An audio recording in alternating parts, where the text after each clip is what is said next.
Alright, just going to show the bottom of this frame before I flip it over. I still have a couple things to pull off on it. The lines and stuff, which are no good for the most part. There might be a couple of them that are good, I'm not sure. But a lot of times I don't sell frames unless they're like impeccably perfect. This frame is actually a pretty decent frame. I'm going to show you the area. It's got one area on it that I questioned a little bit, but I normally get 1,500 bucks for a frame, so I'm just going to discount this one in half and see if it moves. I'm sure it will, because it's, like I said, it's in fairly good shape.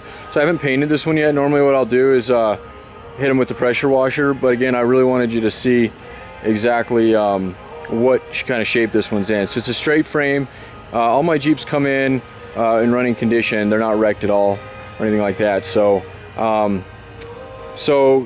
there's going to be obviously always discoloration on it, but actual cancer or rust, that's what I steer clear from. So just going over this thing, and you can see this is all just discoloration. There's no cancer or rust there or anything like that. And then the inside of this beam here, and I'll flip this guy over, so definitely take a look at my next video.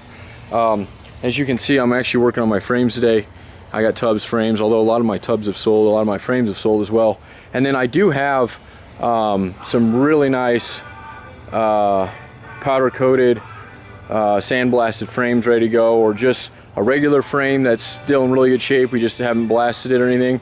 And those you can find as well out there. So this is a 4-cylinder frame too. This is a YJ 4-cylinder frame. 87 to 95 is the compatibility on this one. So you can use this on a 6-cylinder, but you'll have to re-weld your motor mounts because they're off. That's how they come on these. So again, I'll have all this stuff taken off. This will be a completely stripped frame here in a little bit. But again, this side is all good. There's no, a lot of areas these things like to rust out in, these pockets here and whatnot. This is a little ding there. You can see it's kind of bent in, although this happens quite a bit when we unload them with the forklifts.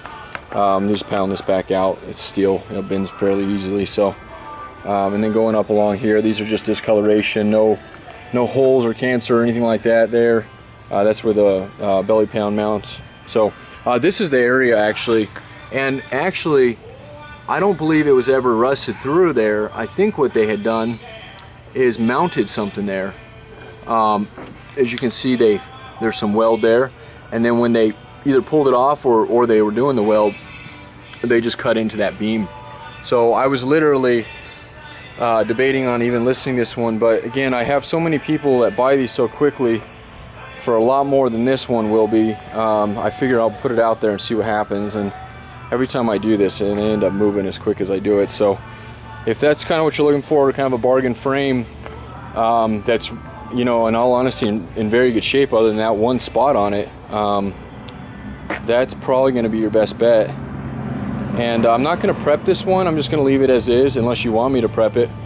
And I can do that for, I don't know, materials, 60-70 bucks for the labor materials to put into it. And that just basically will, it's not blasting or anything. We'll just hit it with, we have a really high pressure Hotzi, and strip it down. And then we'll coat it with some Rust-Oleum paint. So it'll still look awesome when it shows up, if that's something you're interested in. That's no problem, just gotta let me know. And then other than that, I'm gonna flip it over and pull off the rest of the stuff and then take another video, and then that'll be it of this frame. So my name is Jeremy, and feel free to call me or text me or anything like that. And again, all I do are Wrangler parts, so you can see around the yard we just have a ton of parts, and we move them as quick as we part these things out. A lot of my parts aren't listed though, so if you're looking for something,